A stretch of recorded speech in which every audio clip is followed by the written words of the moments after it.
نحمده ونصلي على رسوله الكريم اما بعد فاعوذ بالله من الشيطان الرجيم بسم الله الرحمن الرحيم رب اشرح لي صدري ويسر لي امري واحلل عقدة من لساني يفقهوا قولي۔ ناظرین، پروگرام اللہ کے خوبصورت نام کے ساتھ آپ کی خدمت میں حاضر ہیں۔ آج ہم انشاءاللہ اللہ سبحانہ و تعالیٰ کے نام العلی پر بات کریں گے۔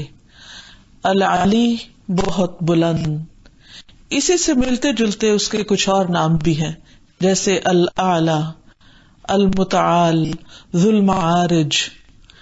حقیقت یہ ہے کہ اللہ سبحانہ و تعالیٰ اپنی ذات، اپنی صفات اور اپنی شان میں اپنی تمام مخلوقات سے بلند و بالا ہے۔ کوئی بڑے سے بڑا اس کے سامنے کچھ حیثیت نہیں رکھتا۔ حقیقت میں وہی سب سے بڑا ہے، اتنا بڑا کہ کسی کی کوئی بات اس کو کوئی نقصان نہیں دے سکتی، کوئی اس کا مقابلہ نہیں کر سکتا، کوئی اس کو کسی طرح بھی نقصان نہیں پہنچا سکتا، کوئی اس تک رسائی حاصل نہیں کر سکتا کہ اسے کوئی ضرر پہنچا سکے۔ حقیقت یہ ہے کہ وہی دراصل العلی العظیم ہے، لوگوں کی باتوں سے بھی بلند اور اپنے سے غیر کے علاوہ سب سے بلند۔ اللہ رب العزت جو میرا اور آپ سب کا رب ہے، اس کا چہرہ بھی اعلیٰ ہے، اس کا ہر کام اعلیٰ ہے، اس کا کلام بھی اعلیٰ ہے، اس کی تمام صفات بھی اعلیٰ ہیں، اس کا دین بھی اعلیٰ ہے، اس کا حکم بھی اعلیٰ ہے۔ اللہ سبحانہ و تعالی جو خود العلی العظیم ہے، بلند شان والا۔ تو آئیے دیکھتے ہیں کہ قرآن مجید میں اس بارے میں ہمیں کیا تعلیمات ملتی ہیں۔ سب سے پہلے یہ کہ اس کی شان بہت بلند ہے۔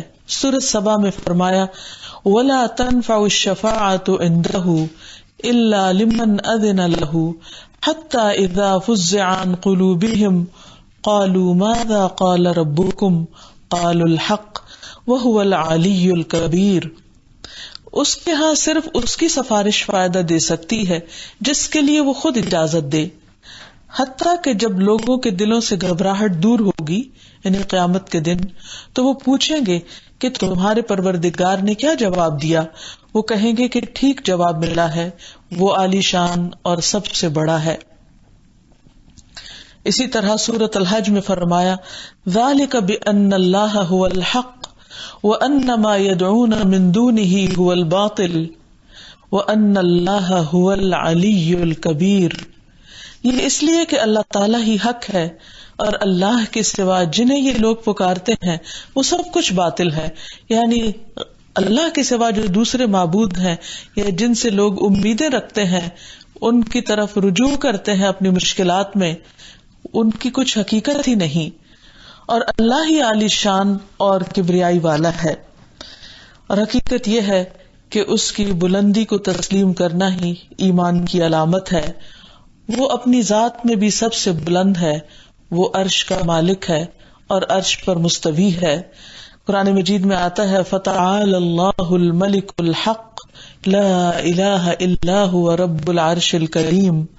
پس بہت بلند ہے اللہ جو سچا بادشاہ ہے، حقیقی بادشاہ ہے، اس کے سوا کوئی معبود نہیں، عزت والے عرش کا رب۔ عرش اس کی تخلیق میں، مخلوقات میں سب سے بڑی اور سب سے بلند مخلوق ہے، اور وہ اس کا بھی مالک ہے، اس کا بھی خالق ہے، اور خود وہ عرش پر مستوی ہے، جس کے بارے میں قرآن مجید میں بارہا ارشاد ہوا۔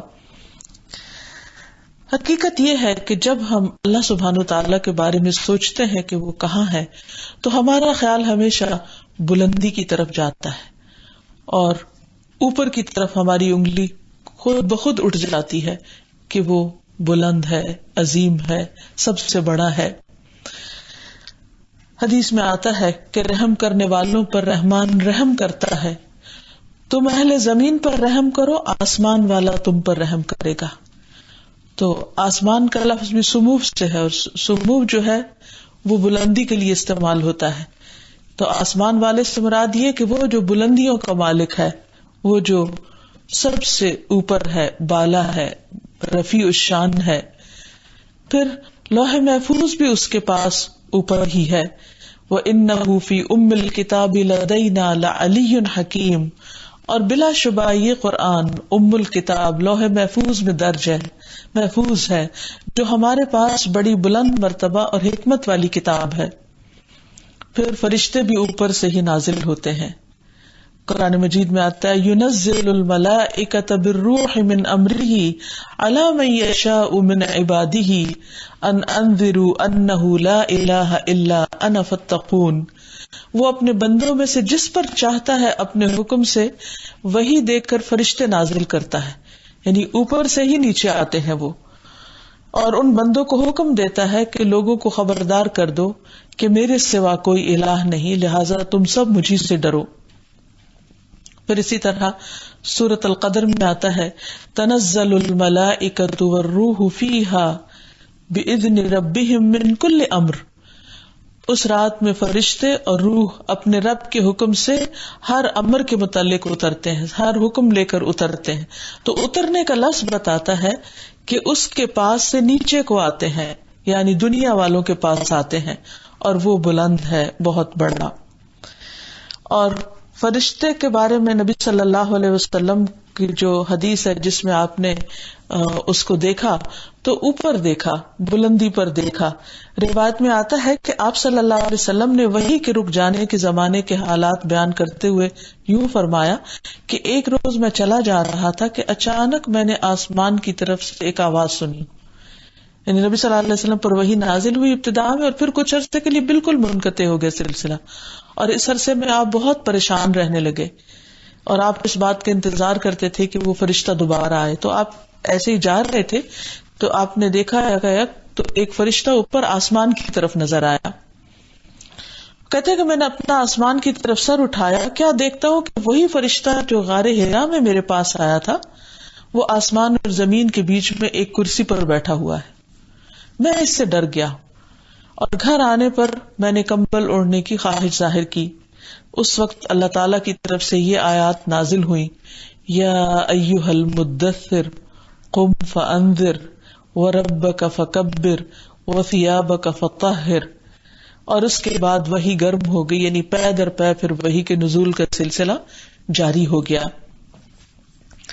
پھر ہم دیکھتے ہیں کہ قرآن مجید میں جتنی بھی آیات ہیں کتابوں کے نزول کے بارے میں، ان سب میں بھی اترنے کی بات آتی ہے کہ اوپر سے نیچے کو آئی ہیں. سورۃ آل عمران میں آتا ہے نزل علیک الکتاب بالحق مصدقا لما بین یدیہ وانزل التوراۃ والانجیل. اسی نے آپ پر ایسی کتاب اتاری ہے جو حق لے کر آئی ہے، یعنی اوپر سے اتاری ہے، اور اپنے سے پہلی کتابوں کی تصدیق کرنے والی ہے. نیز اللہ تعالیٰ نے اس سے پیشتر لوگوں کی ہدایت کے لیے تورات اور انجیل اتاری. تو اس سے ان لوگوں کی بات کی بھی تردید ہو جاتی ہے کہ اللہ تعالیٰ ہر چیز کے اندر موجود ہے اور اللہ تعالیٰ ہر مقام اور ہر مکان میں ہے. نہیں، اللہ سبحانہ وتعالیٰ اپنے عرش پر ہے اور بہت بلند ہے. اور یہ تمام دلائل اسی کی طرف، اسی بات کی تائید کرتے ہیں. پھر اسی طرح تورات کے بارے میں فرمایا کہ انا انزلنا التوراۃ فیہا ھدی ونور، کہ بے شک ہم نے تورات اتاری، اس میں ہدایت اور نور ہے. پھر قرآن مجید کے بارے میں آتا ہے وَهَذَا كِتَابٌ أَنزَلْنَاهُ مُبَارَكٌ، یہ کتاب جسے ہم نے اتارا ہے یہ بہت مبارک ہے. فَاتَّبِعُوهُ، اس کی پیروی کرو. وَاتَّقُوا لَعَلَّكُمْ تُرْحَمُونَ، اور اللہ سے ڈرو شاید کہ تم رحم کیے جاؤ. تو اس سے یہ پتہ چلتا ہے کہ ساری آسمانی کتابیں، اور ان کو آسمانی کہا بھی اس لیے جاتا ہے کہ وہ آسمان سے آئی ہیں، اوپر سے آئی ہیں. اللہ العلی، العلو شان والے اور بلند مرتبے والے رب کی طرف سے آئی ہیں. ابن عباس کہتے ہیں کہ جب ابو ذر رضی اللہ عنہ کو رسول اللہ صلی اللہ علیہ وسلم کی نبوت کے بارے میں معلوم ہوا تو انہوں نے اپنے بھائی سے کہا کہ اس وادی کی طرف جانے کے لیے سواری تیار کرو، یعنی مکہ کی طرف جانے کے لیے. اور اس شخص کے متعلق جو نبی ہونے کا مدعی ہے اور کہتا ہے کہ اس کے پاس آسمان سے خبر آتی ہے، میرے لیے خبریں حاصل کر کے آؤ اور اس کی باتوں کو خوب غور سے سننا. اس سے یہ پتہ چلتا ہے کہ نبی صلی اللہ علیہ وسلم جب لوگوں کو اللہ تعالیٰ کی بات بتاتے تھے تو صاف طور پر یہ بتاتے تھے کہ یہ باتیں مجھے آسمان کی طرف سے آتی ہیں، یعنی اوپر سے آتی ہیں، اور اشارہ اس بات کی طرف ہے کہ بھیجنے والا بہت اوپر، اونچا، بلند ہے، اپنی ساری مخلوق سے بلند۔ پھر اسی طرح اللہ سبحانہ وتعالیٰ کے فیصلے آسمان پر ہوتے ہیں اور وہ زمین پر اترتے ہیں، اور قرآن مجید میں آتا ہے فَالْحُكْمُ لِلَّهِ الْعَلِيِّ الْكَبِيرِ، کہ فیصلے اللہ کے لیے ہیں جو بہت بلند، بہت ہی بڑا ہے۔ ابو ہریرہ نبی صلی اللہ علیہ وسلم سے روایت کرتے ہیں کہ نبی صلی اللہ علیہ وسلم نے فرمایا، جب اللہ آسمان پر کسی کام کا فیصلہ کرتے ہیں تو فرشتے اپنے پروں کو مارتے ہیں، اللہ کی بات سن کر عاجزی کرتے ہوئے، گویا کہ پتھر پر زنجیر لگی ہو۔ یعنی مراد اس سے یہ ہے کہ اللہ سبحانہ وتعالیٰ آسمان پر جب کوئی فیصلہ صادر کرتے ہیں تو آسمان کی مخلوق جن میں فرشتوں کے بارے میں سب کو معلوم ہے، وہ اپنے پر پھڑپھڑانے لگتے ہیں اور عاجزی کا اظہار کرتے ہیں اللہ تعالیٰ کا حکم سن کر، اور فوراً جس کو جو حکم ملتا ہے اس کی تابعداری کرتے ہیں۔ پھر اسی طرح حضرت زینب اپنے نکاح کے بارے میں دوسری ازواج پر فخر کیا کرتی تھی کہ میرا نکاح آسمان پر ہوا ہے اور تم لوگوں کے نکاح زمین پر ہوئے ہیں، اور اس کے بارے میں صحیح بخاری میں آتا ہے کہ وہ ازواج مطہرات پر فخر سے کہتی کہ تم لوگوں کی تو تمہارے گھر والوں نے شادی کی، اور میری اللہ تعالیٰ نے 7 آسمانوں کے اوپر سے شادی کی۔ پھر اسی طرح حضرت عائشہ رضی اللہ تعالیٰ عنہا کی برات بھی آسمان سے نازل ہوئی۔ جب ابن عباس رضی اللہ تعالیٰ عنہ نے حضرت عائشہ کے مرض الوفات میں ان سے اندر آنے کی اجازت مانگی، جب وہ بیٹھ گئے تو کہا خوش ہو جائیے، اللہ نے آپ کی برات 7 آسمانوں کے اوپر سے نازل کی اور جبریل علیہ السلام لے کر آئے تھے، یعنی اللہ نے آپ کو بڑا مقام دیا تھا۔ اسی طرح یہ ہے کہ ہمارے اعمال بھی اسی کی طرف چڑھتے ہیں، پاکیزہ کلمات اسی کی طرف چڑھتے ہیں۔ قرآن مجید میں آتا ہے من کان یرید العزت فإن العزت للہ جميعا الیہ یصعد الکلم الطیب والعمل الصالح یرفعہ، جو شخص عزت چاہتا ہے، بلندی چاہتا ہے، تو عزت تو تمام تر اللہ ہی کے لیے ہے، یعنی اصل میں تو بڑا وہ ہے۔ پاکیزہ کلمات اسی کی طرف چڑھتے ہیں، یعنی اوپر کو جاتے ہیں، یعنی قبولیت جب ہوتی ہے ان کی، اور عمل صالح ان کو اوپر لے جاتا ہے، عمل صالح انہیں اوپر اٹھاتا ہے۔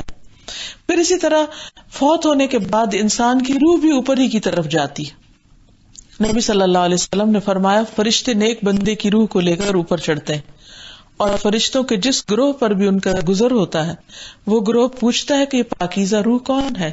وہ جواب میں کہتے ہیں فلاں بن فلاں، وہ اس کا وہ بہترین نام بتاتے ہیں جس سے دنیا میں اسے لوگ پکارتے تھے، حتیٰ کہ اسے لے کر آسمان دنیا تک پہنچ جاتے ہیں۔ وہ اس کے لیے دروازہ کھلواتے ہیں تو دروازہ کھول دیا جاتا ہے، اور پھر ہر آسمان کے مقرب فرشتے اس کے ساتھ چل پڑتے ہیں اس آسمان کی طرف جو اس کے بعد آتا ہے۔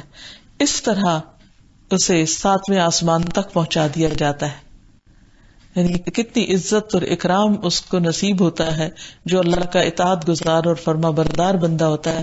جب وہ فوت ہوتا ہے تو اس کے لیے اچھے نام سے اس کو پکارا جاتا ہے، اچھی طرح ویلکم کیا جاتا ہے، اس کے اعزاز اور اکرام کے لیے اور فرشتے اس کے ساتھ اگلے آسمان تک جاتے ہیں، یعنی ایک طرح سے اس کو سی آف کرنے کے لیے۔ اور جب یہ 7ویں آسمان پر پہنچتا ہے تو اللہ عز و جل فرماتا ہے میرے بندے کا نام اعمال علیین میں لکھ دو، اور علیین کیا، وہ بھی بلند جگہ ہے، اور اسے واپس زمین کی طرف لے جاؤ، کیونکہ میں نے اپنے بندوں کو زمین کی مٹی سے ہی پیدا کیا، اسی میں لوٹاؤں گا اور اسی سے دوبارہ نکالوں گا۔ یعنی اس کی روح پھر اس کے جسم میں حساب کتاب کے لیے داخل کی جاتی ہے۔ تو بہرحال انسان کا نام اعمال علیین میں اسی وقت ہو سکتا ہے جب وہ دنیا میں اللہ العلی العظیم سے دل لگائے، اس کے اوپر سے آنے والے احکامات کو اہمیت دے، اور زمین سے زیادہ، دنیا سے زیادہ اوپر کی اپنی آخرت کی فکر کرے جہاں اسے واپس لوٹ کر جانا ہے۔ پھر اسی طرح واقع معراج میں نبی صلی اللہ علیہ وسلم جب اللہ سبحانہ وتعالیٰ سے ملاقات کے لیے گئے تو اس میں بھی اوپر جانے کا ذکر ملتا ہے۔ طویل روایت کا ایک حصے میں آتا ہے کہ پھر ہمیں 7ویں آسمان کی طرف چڑھایا گیا.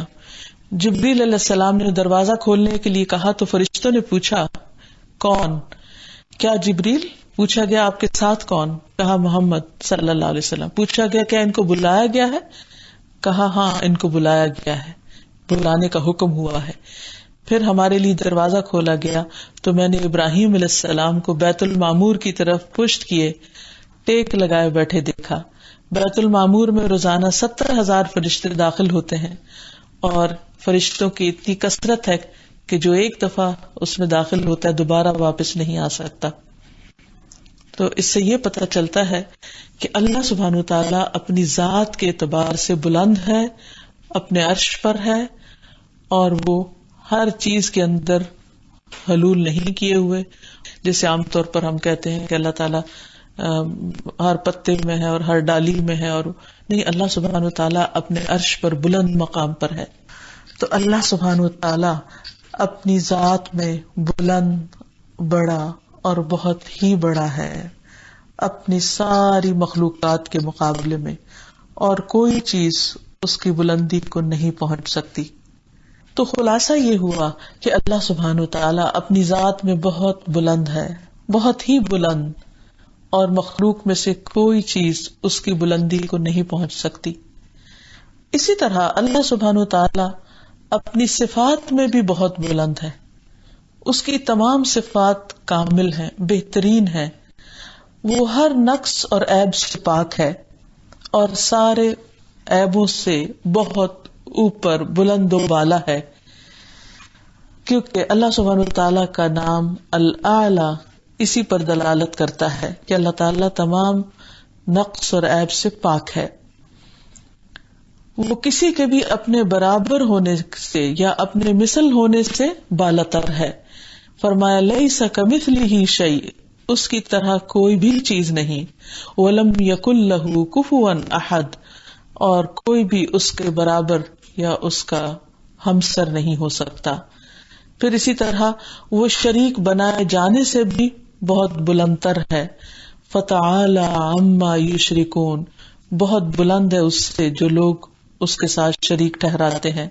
اور اللہ سبحانہ وتعالی اولاد اور بیوی سے بھی پاک ہے، اس سے بلند تر ہے، اور کوئی اس کی برابری کرنے والا نہیں ہے. کوئی اس کا مقام لینے والا نہیں، کوئی اس کی جگہ لینے والا نہیں. کیونکہ اگر کسی کا کوئی بیٹا ہو تو وہ ہمیشہ چھوٹا تو نہیں رہتا، وہ بیٹا ایک دن بڑا ہو جاتا ہے، اور جب وہ بڑا ہوتا ہے تو وہ باپ کی جگہ لے لیتا ہے. تو اللہ سبحانہ وتعالیٰ کا کوئی بیٹا نہیں، کیونکہ کوئی اس کی جگہ نہ لے سکا نہ لے سکتا ہے. پھر اسی طرح یہ ہے کہ ہم ہر نماز میں بھی جب اللہ سبحانہ وتعالیٰ کی تسبیح بیان کرتے ہیں دعا استفتاح میں، تو اس وقت بھی کہتے ہیں سبحانک اللہم وبحمدک وتبارک اسمک وتعالی جدک، کہ تیری شان بہت بلند ہے. اس لیے نماز میں جب ہاتھ باندھ کے اللہ تعالیٰ کی تعریف کرے تو اس کی بلندی کا تصور کرے، اور تعالی جدک، تیری شان بہت ہی بلند و بالاتر ہے. پھر اسی طرح اللہ سبحانہ وتعالیٰ ہر طرح کی کمزوریوں سے پاک ہے، ہر عیب سے بلند ہے. فرمایا کہ اس کو نہ تو نیند آتی ہے اور نہ ہی اونگ آتی ہے. اللہ لا الہ الا هو الحی القیوم لا تأخذہ سنۃ ولا نوم. پھر وہ موت آنے سے بالاتر ہے، یعنی اس کو فنا نہیں، جبکہ باقی ساری مخلوق کل من علیہا فان، سب کے سب فنا ہونے والے ہیں، اور وہ ہمیشہ ہمیشہ باقی رہنے والا ہے. وَتَوَكَّلْ عَلَى الْحَيِّ الَّذِي لَا يَمُوتُ، بھروسہ کیجیے اس ذات پر جس کو کبھی نہیں مرنا، جو کبھی نہیں مرے گی، جس کو کبھی بھی موت نہیں آئے گی. پھر اسی طرح وہ کبھی تھکتا بھی نہیں، وہ اس سے بھی بلند تر ہے کہ کوئی تھکاوٹ اس کو پہنچے. سورۃ قاف میں فرمایا وَلَقَدْ خَلَقْنَا السَّمَاوَاتِ وَالْأَرْضَ وَمَا بَيْنَهُمَا فِي 6 أَيَّامٍ وَمَا مَسَّنَا مِن لُغُوبٍ، اور بلا شبہ یقیناً ہم نے آسمانوں اور زمین کو اور جو کچھ ان دونوں کے درمیان ہے 6 دنوں میں پیدا کیا، اور ہمیں کسی قسم کی تھکاوٹ نے نہیں چھوا، یعنی تھکاوٹ ہمارے قریب بھی نہیں پہنچی. پھر اسی طرح اللہ تعالی عاجز ہونے سے بلند ہے، بلند تر. فرمایا وما كان اللہ لیعجزہ من شیء فی السماوات ولا فی الارض انہ کان علیما قدیرا. اور اللہ کو تو آسمانوں کی یا زمین کی کوئی بھی چیز عاجز نہیں کر سکتی، نیچا نہیں دکھا سکتی. بلا شبہ وہ بہت علم والا اور قدرت والا ہے. پھر اسی طرح اللہ تعالیٰ اس بات سے بھی بہت بلند اور اعلیٰ ہے کہ کوئی بیکار کام کرے. فرمایا وما خلقنا السماء والارض وما بینہما لاعبین. اور ہم نے آسمان و زمین اور جو کچھ ان کے درمیان ہے انہیں محض کھیل تماشے کے طور پر نہیں پیدا کیا. یعنی وہ اپنی قدرت اور اپنی حکمت میں فضول کاموں سے بلند تر ہے. پھر اسی طرح وہ ظلم نہیں کرتا، ظلم سے برتر ہے. ولا یظلم ربک احدا. تیرا رب کسی ایک پر بھی ظلم نہیں کرتا. وما اللہ یرید ظلما للعالمین. اور اللہ تعالی جہان والوں پر ظلم کا کوئی ارادہ نہیں رکھتا. یعنی یہ اس کی شان سے مطابقت نہیں رکھتا، اس کی شان اس سے بہت بلند ہے کہ وہ کسی کے ساتھ ایسا کرے. وہ ہرگز بھی ظلم کرنے والا نہیں. سورۃ غافر میں فرمایا مثل دأب قوم نوح وعاد وثمود والذین من بعدهم وما اللہ یرید ظلما للعباد. جیسے قوم نوح، عاد، سمود اور ان کے بعد آنے والوں کی بری حالت ہوئی، اور اللہ تو یہ نہیں چاہتا کہ اپنے بندوں پر ظلم کرے. یعنی اللہ نے ظلم نہیں کیا، وہ ان کے اپنے قصور تھے جس کی وجہ سے وہ ملیا میٹ ہو کر رہ گئے. پھر اسی طرح سورۃ فصلت میں آتا ہے من عمل صالحا فلنفسہ ومن اساء فعلیہا وما ربک بظلام للعبید. جس نے نیک عمل کیا وہ اپنے لیے، جس نے برائی کی سو اسی پر ہوگی، اور تیرا رب اپنے بندوں پر ہرگز کوئی ظلم کرنے والا نہیں ہے. پھر اسی طرح اللہ سبحانہ وتعالی غفلت سے برتر ہے، یعنی وہ کبھی بھی غافل نہیں ہوتا. یہ تمام چیزیں جو ہے ظلم ہو گیا یا غفلت ہو گئی، سستی یا نیند یا اونگ، یہ ساری چیزیں کمزوریاں ہیں، اور اللہ تعالیٰ ان سب چیزوں سے پاک ہے، ان سے بہت بلند و بالا تر ہے. فرمایا وَلَقَدْ خَلَقْنَا فَوْقَكُمْ سَبْعَ طَرَائِقَ وَمَا كُنَّا عَنِ الْخَلْقِ غَافِلِينَ. بلا شبہ یقیناً ہم نے تمہارے اوپر 7 راستے بنائے اور ہم کبھی مخلوق سے غافل نہیں ہوئے. یعنی اللہ تعالیٰ نے جس چیز کو بھی پیدا کیا اس کی مکمل حفاظت فرما رہا ہے. جس سے آیت الکرسی میں آتا ہے وَلَا يَئُودُهُ حِفْظُهُمَا وَهُوَ الْعَلِيُّ الْعَظِيمُ، کہ ان دونوں کی حفاظت اس کو تھکاتی نہیں اور وہ بلند ہے، بہت ہی عظیم. ایک اور جگہ پر فرمایا وَمَا اللَّهُ بِغَافِلٍ عَمَّا تَعْمَلُونَ. اللہ تعالیٰ اس سے ہرگز غافل نہیں جو تم کر رہے ہو. یعنی نہ صرف یہ کہ وہ تمام اشیاء سے غفلت نہیں برتتا، بلکہ بندوں کے اعمال سے بھی غافل نہیں ہے. ایک ایک عمل بندوں کا اس کی نظر میں ہے. کوئی اچھا کرتا ہے تو وہ بھی دیکھ رہا ہو، اس کو بھی دیکھ رہا ہوتا ہے، کوئی برا کرتا ہے تو اس کو بھی دیکھ رہا ہوتا ہے. پھر فرمایا وَلَا تَحْسَبَنَّ اللَّهَ غَافِلًا عَمَّا يَعْمَلُ الظَّالِمُونَ إِنَّمَا يُؤَخِّرُهُمْ لِيَوْمٍ تَشْخَصُ فِيهِ الْأَبْصَارُ. مومنو یہ کبھی بھی خیال نہ کرنا کہ ظالم جو کچھ کر رہے ہیں اللہ ان سے بے خبر ہے. اللہ کو سب پتا ہے. وہ تو انہیں اس دن کے لیے مہلت دے رہا ہے جس میں نگاہیں پھٹی کی پھٹی رہ جائیں گی. بعض اوقات لوگ سوال کرتے ہیں کہ اگر اللہ تعالی ہوتا تو پھر دنیا میں ظلم نہ ہوتا، اور یہ دنیا میں جو ہنگر ہے، بھوک ہے، یا طرح طرح کی بیماریاں اور پریشانیاں ہیں، یہ اس بات کی دلیل ہے کہ پھر کوئی یہاں عدل کرنے والا نہیں یا ان سب کی ٹیک کیئر کرنے والا نہیں. تو اللہ سبحانہ و تعالیٰ اس کی تردید فرماتے ہیں. وہ فرماتے ہیں کہ اللہ تعالیٰ ظالموں کے ظلم سے اور ان ساری مشکلات سے خوب آگاہ ہے. اللہ تعالیٰ کا طریقہ یہ ہے کہ وہ بندوں کو ڈھیل دے رہا ہے، کیونکہ اگر غلط کام کرنے والے کو غلط کام کرنے کا موقع نہ دیا جائے اور اس کو وہیں پکڑ لیا جائے تو پھر تو سارا امتحان ہی ختم ہو جائے. اللہ تعالیٰ نے جب دنیا بنانے کا مقصد بتایا تو یہی بتایا کہ یہ سب امتحان کی جگہ ہے. خلق الموت والحیات لیبلوکم. اس نے موت اور حیات اس لیے پیدا کی کہ تمہارا امتحان لے. لہذا اچھا کام کرنے والے کو بھی اس نے آزادی دی ہے اور برا کام کرنے والے کو بھی. اور دنیا میں کچھ چیزیں تو ظالموں کے ظلم کی وجہ سے لوگوں کے لیے مصیبت بنی ہوئی ہے، اور کچھ بندوں کے اپنے گناہوں کی وجہ سے ان کے لیے مختلف طرح کی آزمائشوں کی شکل میں سامنے آتی رہتی ہیں. اور یہ اس لیے بھی آتی ہیں کہ مجرم عبرت پکڑیں اور باز آ جائیں، اور اسی طرح انسان گناہ کرنا چھوڑ دے، کیونکہ اگر آج دنیا میں سزا مل سکتی ہے تو کل کی سزا اس سے بھی بڑی ہے. تو کل کے برے انجام سے بچانے کے لیے آج ان کو چھوٹی چھوٹی مشکلات میں ڈالتا رہتا ہے تاکہ لوگ پلٹ آئیں، سیدھے رستے پر چلیں. پھر اسی طرح اللہ سبحانہ وتعالیٰ بھول جانے سے بھی برتر ہیں، وہ کبھی بھولتے نہیں ہیں.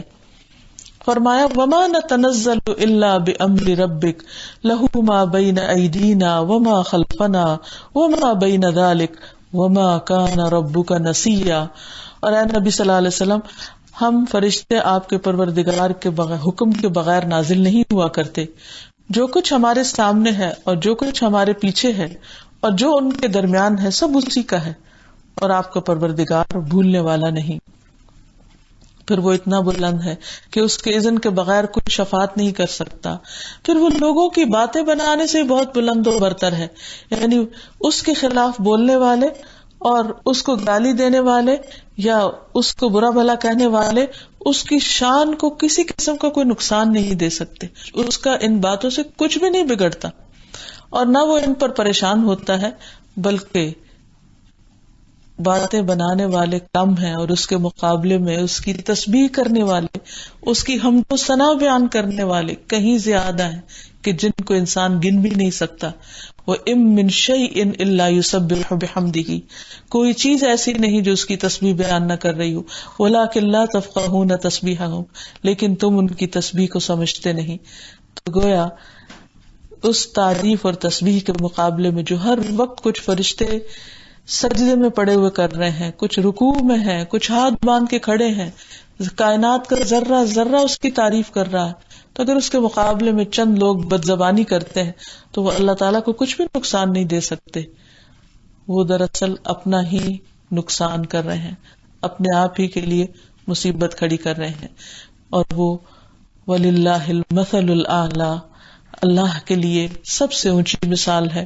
وَهُوَ الْعَزِيزُ الْحَكِيمُ، اور وہ زبردست حکمت والا ہے.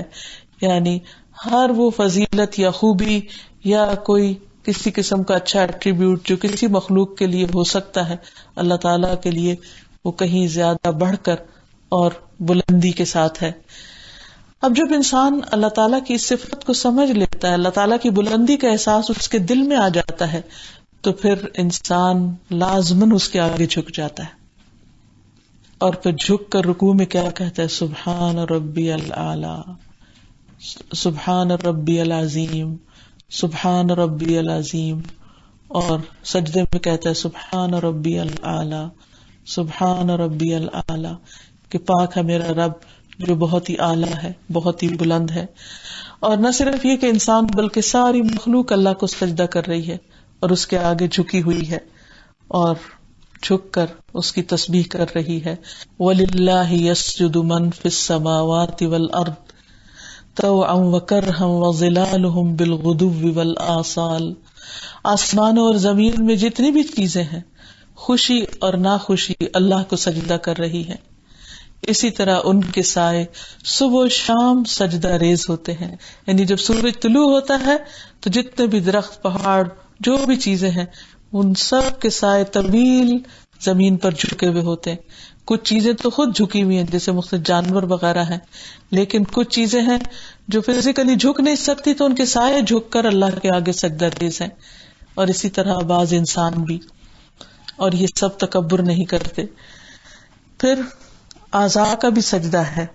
ایک اور جگہ پر آتا ہے اولم يروا الى ما خلق الله من شيء يتفيأ ظلاله عن اليمين والشمائل سجدا لله وهم داخرون ولله يسجد ما في السماوات وما في الارض من دابة والملائكة وهم لا يستكبرون.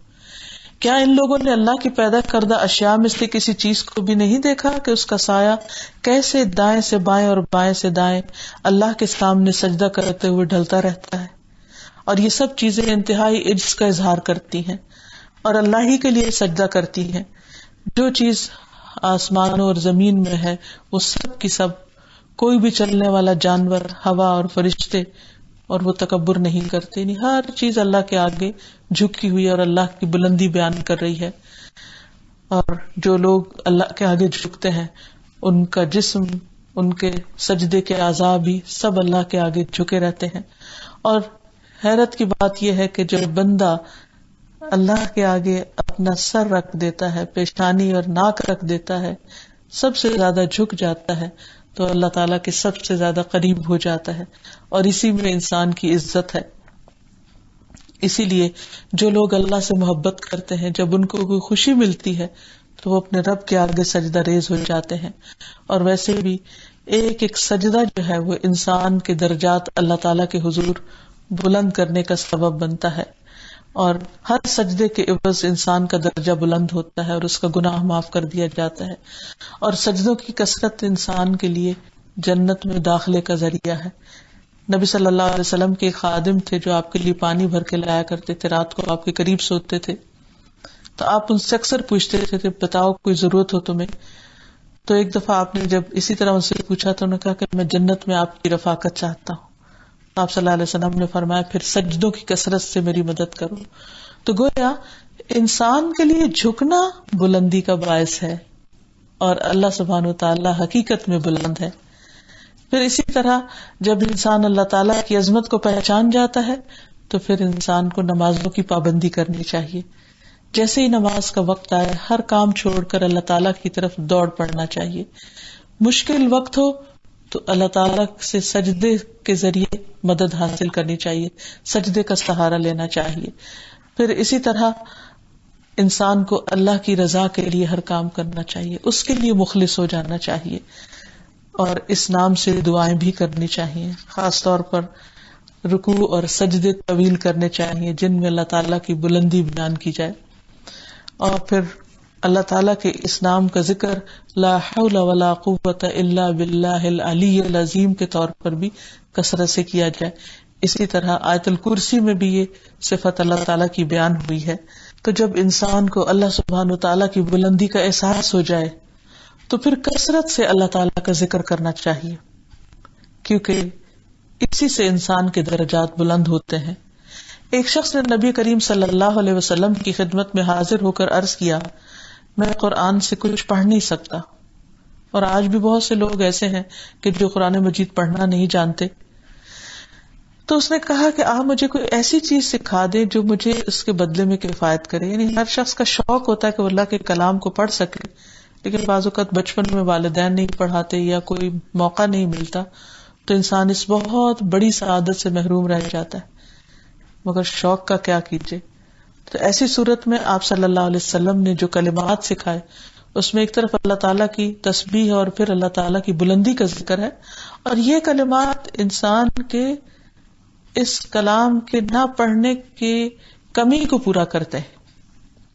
وہ کلمات کیا ہیں؟ سبحان اللہ والحمد للہ ولا الہ الا اللہ واللہ اکبر ولا حول ولا قوت الا باللہ العلی العظیم.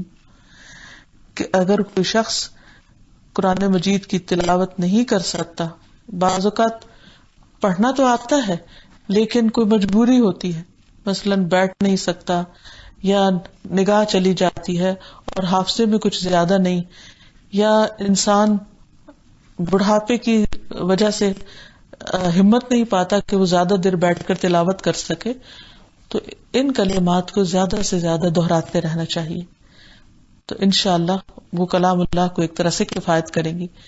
پھر اسی طرح رسول اللہ صلی اللہ علیہ وسلم ہر روز جب رات کو اپنے بستر پر تشریف لاتے تو یہ دعا ضرور پڑھتے تھے، بسم اللہ ودعت جنبی اللہم اغفر لی ذنبی واخسئ شیطانی وفک رہانی واجعلنی فی الندی الاعلی.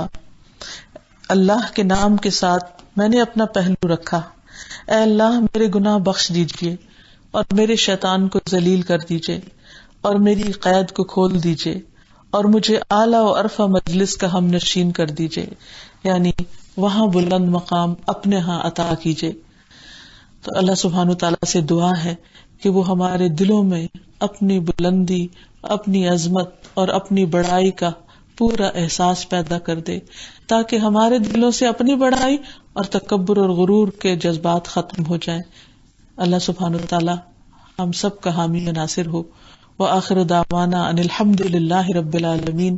سبحانک اللہم وبحمدک، اشہد ان لا الہ الا انت، استغفرک واتوب الیک۔ السلام علیکم ورحمۃ اللہ وبرکاتہ۔